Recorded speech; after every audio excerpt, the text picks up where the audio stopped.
चिट्ठियां मिली है।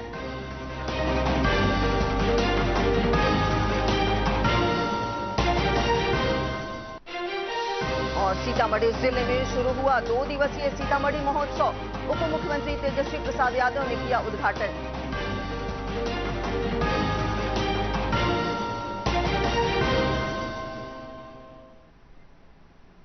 तो ये थी सुर्खियां और अब समाचार विस्तार से। प्रधानमंत्री नरेंद्र मोदी ने कहा कि मन की बात कार्यक्रम देश के लोगों के लिए सकारात्मकता का पर्व बन गया है। इस कार्यक्रम के 100वें संस्करण के तहत आज देशवासियों के साथ अपने विचार साझा करते हुए उन्होंने कहा कि ये कार्यक्रम उनके लिए देश के आम लोगों से जुड़ने का अच्छा साधन बन गया है। प्रधानमंत्री ने कहा कि इस कार्यक्रम में उन्होंने जिन विषयों की चर्चा की वो जन आंदोलन में परिवर्तित हो गया है। नमस्कार, आज मन की बात का 100वां एपिसोड है। मुझे आप सबकी हजारों चिट्ठियां मिली हैं, लाखों संदेश मिले हैं और मैंने कोशिश की है कि ज्यादा से ज्यादा चिट्ठियों को पढ़ पाऊं, देख पाऊं, संदेशों को जरा समझने की कोशिश करूं।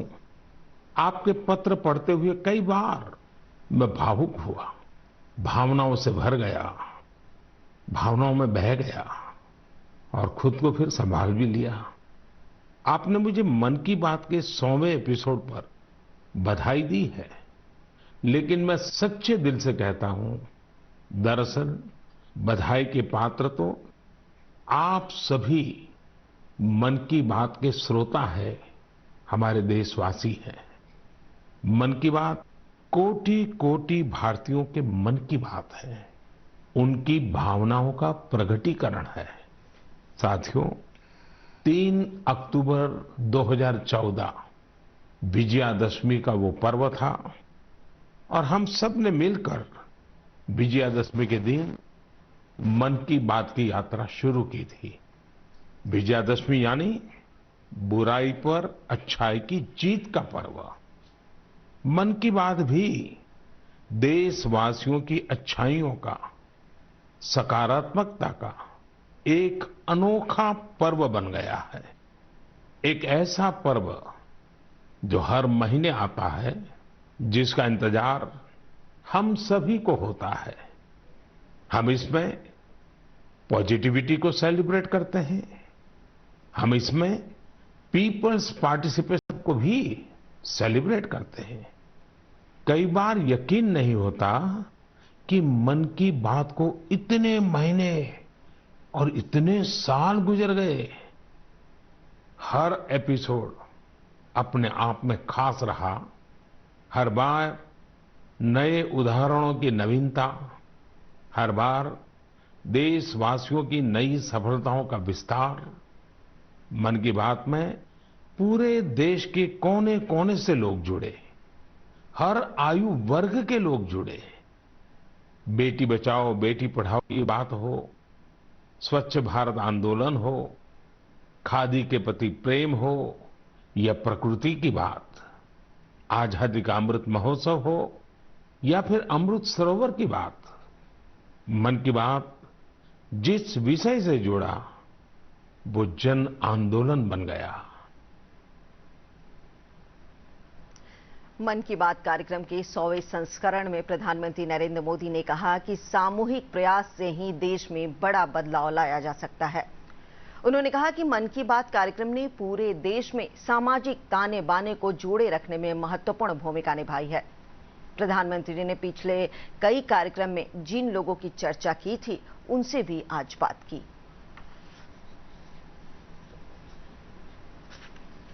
एक और सज्जन मौजूद है, इनका नाम है मंजूर अहमद। मन की बात में जम्मू कश्मीर की पेंसिल स्लेट्स के बारे में बताते हुए मंजूर अहमद जी का जिक्र हुआ था। मंजूर जी, कैसे हैं आप? थैंक यू सर, बड़े अच्छे से है सर। मन की बात के इस 100वें एपिसोड में आपसे बात करके मुझे बहुत अच्छा लग रहा है। Thank you sir. अच्छा, ये पेंसिल स्लेट्स वाला काम कैसा चल रहा है? बहुत अच्छे से चल रहे हैं सर, बहुत अच्छे से। जब से सर आपने हमारी बात मन की बात में कही सर, तब से बहुत काम बढ़ गया सर। और दूसरों को भी रोजगार यहाँ बहुत बड़ा है इस काम में। कितने लोगों को अब रोजगार मिलता होगा? अभी मेरे पास 200 प्लस है। अरे वाह! मुझे बहुत खुशी हुई। वो ट्रांसलेटर्स जो बहुत ही कम समय में बहुत तेजी के साथ मन की बात का विभिन्न क्षेत्रीय भाषाओं में अनुवाद करते हैं, मैं उनका भी आभारी हूं। मैं दूरदर्शन के और माय गॉव के साथियों को भी धन्यवाद देता हूं। देश भर के टीवी चैनल्स, इलेक्ट्रॉनिक मीडिया के लोग जो मन की बात को बिना कॉमर्शियल ब्रेक के दिखाते हैं, उन सभी का मैं आभार व्यक्त करता हूं। और आखिरी में मैं उनका भी आभार व्यक्त करूंगा जो मन की बात की कमान संभाले हुए हैं। भारत के लोग, भारत में आस्था रखने वाले लोग, ये सब कुछ आपकी प्रेरणा और ताकत से ही संभव हो पाया है। साथियों, वैसे तो मेरे मन में आज इतना कुछ कहने को है कि समय और शब्द दोनों कम पड़ रहे हैं। राजभवन पटना में आज प्रधानमंत्री नरेंद्र मोदी के मन की बात कार्यक्रम के 100वें संस्करण को सुना गया। प्रसार भारती की ओर से आयोजित इस विशेष कार्यक्रम में पद्म पुरस्कार प्राप्त और ऐसे लोग जिनकी चर्चा प्रधानमंत्री ने मन की बात कार्यक्रम में पहले की थी, उन्हें सम्मानित किया गया। इस कार्यक्रम को संबोधित करते हुए राज्यपाल राजेंद्र विश्वनाथ आर्लेकर ने कहा कि प्रधानमंत्री नरेंद्र मोदी ने मन की बात कार्यक्रम से समाज के ऐसे लोगों को आगे लाने का काम किया है जो आज तक बिना प्रचार और निरपेक्ष भाव से समाज की सेवा करते हैं। राज्यपाल ने कहा कि प्रधानमंत्री ने देश के हीरो को नए सिरे से परिभाषित किया है। कार्यक्रम को पत्र सूचना कार्यालय के अपर महानिदेशक एसके मालवीय, दूरदर्शन पटना के उप महानिदेशक अभियांत्रिकी राजीव सिन्हा सहित कई गणमान्य लोगों ने संबोधित किया।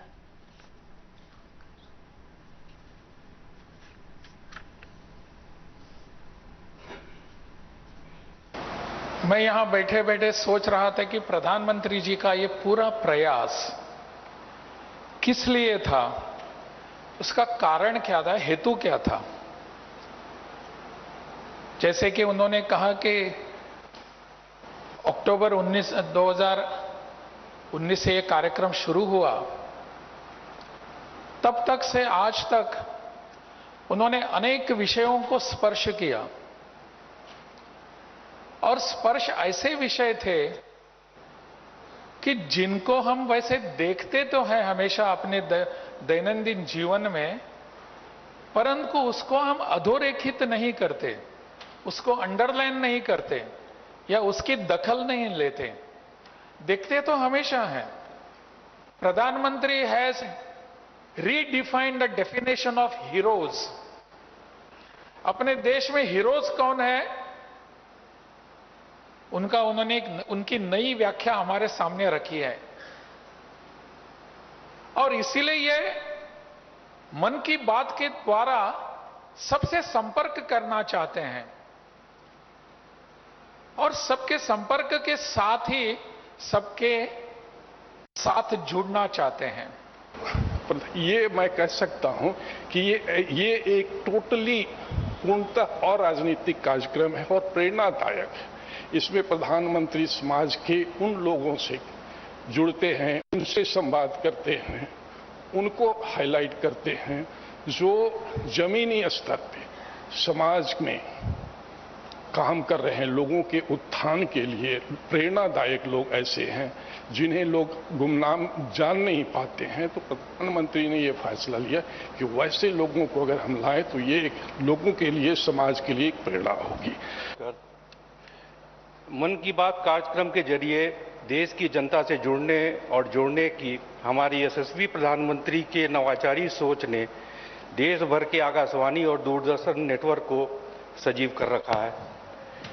मन की बात कार्यक्रम एक सामाजिक संवाद है जिसका मूल उद्देश्य एक ऐसी सामाजिक संपदा का निर्माण करना है जिसमें भारतीय समाज में सकारात्मक और समय से संगत करता हुआ बदलाव लाया जा सके। राजधानी पटना के श्री कृष्ण स्मारक भवन में भी आज भाजपा नेताओं और कार्यकर्ताओं ने एक साथ बैठकर प्रधानमंत्री के मन की बात कार्यक्रम को सुना। भाजपा के प्रदेश अध्यक्ष सम्राट चौधरी ने कहा कि प्रधानमंत्री के इस कार्यक्रम से देश के लोगों ने हमेशा प्रेरणा लेने का काम किया है। कार्यक्रम में उपस्थित छात्राओं ने कहा कि प्रधानमंत्री ने बेटी बचाओ बेटी पढ़ाओ अभियान चलाकर बेटियों को आगे बढ़ाने का काम किया है। प्रधानमंत्री जी बेटियों को पढ़ाने के लिए चिंतित है और लगातार ये देश श्रेष्ठ बने, यही पूरी चिंता मन की बात में पहले भी करते रहे और आज भी 100वें एपिसोड में करते रहे। यही कहना चाहते हैं प्रधानमंत्री से, उनको बहुत बहुत धन्यवाद करते हैं कि लड़कियों को इतना सपोर्ट कर रहे हैं, वो हम लोग के लिए इतना कुछ कर रहे हैं, तो हमारा भी फर्ज बनता है उनके बातों को सफल करना। वो हम लोग के बारे में इतना सोचते हैं तो हमें भी उनके बारे में मतलब कि वो सोचते हैं, उनको सपोर्ट करना चाहिए। जानकी नवमी के अवसर पर सीतामढ़ी जिले में सीतामढ़ी महोत्सव का आयोजन किया गया। उप मुख्यमंत्री तेजस्वी प्रसाद यादव ने महोत्सव का उद्घाटन करते हुए कहा कि बिहार में पर्यटन को बढ़ावा देने के लिए रोड मैप तैयार किया गया है। उन्होंने बताया कि सीतामढ़ी जिले में पर्यटन के विकास को लेकर कई सड़कों के निर्माण को मंजूरी दी गई है।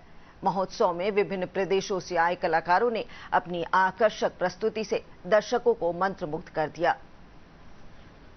और अब तक मुख्यमंत्री जी के नेतृत्व में कि बिहार में अगर नियमित होकर के, अगर इच्छा शक्ति अगर मजबूत है, अगर आप अपने प्रदेश के लिए संकल्पित हैं, तो कुछ भी असंभव नहीं है, इसको हम लोग पूर्ण कर सकते हैं।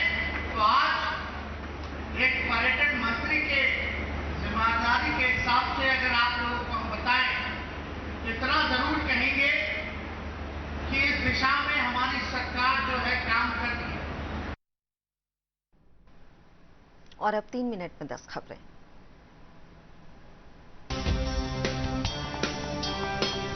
प्रधानमंत्री नरेंद्र मोदी कर्नाटक विधानसभा चुनाव को लेकर आज कर्नाटक में रोड शो और जनसभा को संबोधित करेंगे।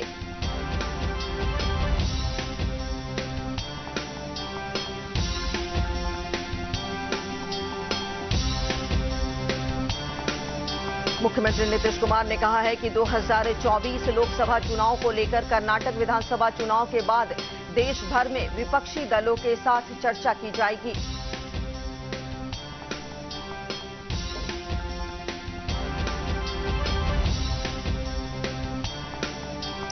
पूर्व सांसद आनंद मोहन की रिहाई को सुप्रीम कोर्ट में चुनौती दी गई है।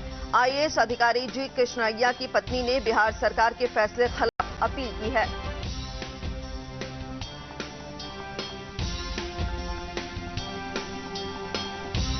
सासाराम में रामनवमी के दौरान शहर में हुई हिंसा के मामले में पुलिस ने भाजपा के पूर्व विधायक जवाहर प्रसाद सहित 2 लोगों को गिरफ्तार किया है।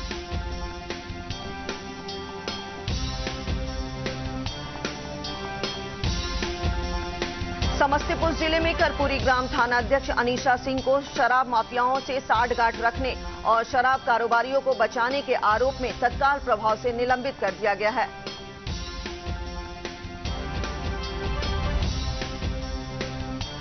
प्रदेश में शीघ्र ही 21,000 से ज्यादा सिपाहियों की नियुक्ति प्रक्रिया शुरू होगी। एडीजी मुख्यालय जितेंद्र सिंह गंगवार ने बताया कि ये पुलिस बहाली में अब तक की सबसे बड़ी नियुक्ति प्रक्रिया है। मुंगेर नगर निगम क्षेत्र में आम लोगों को खेल की सुविधा उपलब्ध कराने के लिए 8 सार्वजनिक स्थानों पर ओपन जिम स्थापित करने की प्रक्रिया शुरू कर दी गई है।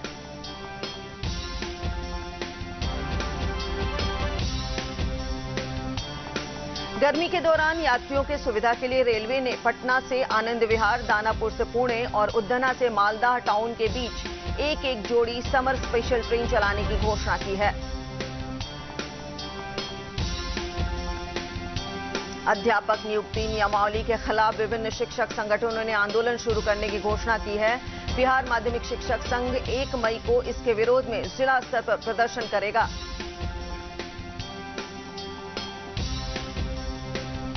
राजधानी पटना सहित प्रदेश के अधिकांश हिस्सों में आज भी आंधी के साथ बारिश की संभावना व्यक्त की गई है। मौसम विभाग ने 3 दिनों तक ऐसा ही मौसम रहने की संभावना व्यक्त की है। और अंत में मुख्य समाचार एक बार फिर। प्रधानमंत्री नरेंद्र मोदी ने मन की बात के 100वें संस्करण में कहा, ये कार्यक्रम जन आंदोलन का रूप ले चुका है।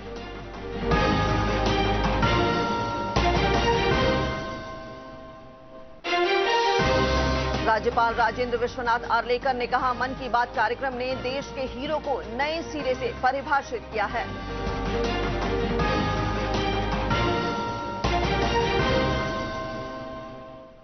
प्रदेश भाजपा अध्यक्ष सम्राट चौधरी ने कहा, मन की बात से देश के लोगों को हमेशा प्रेरणा मिली है।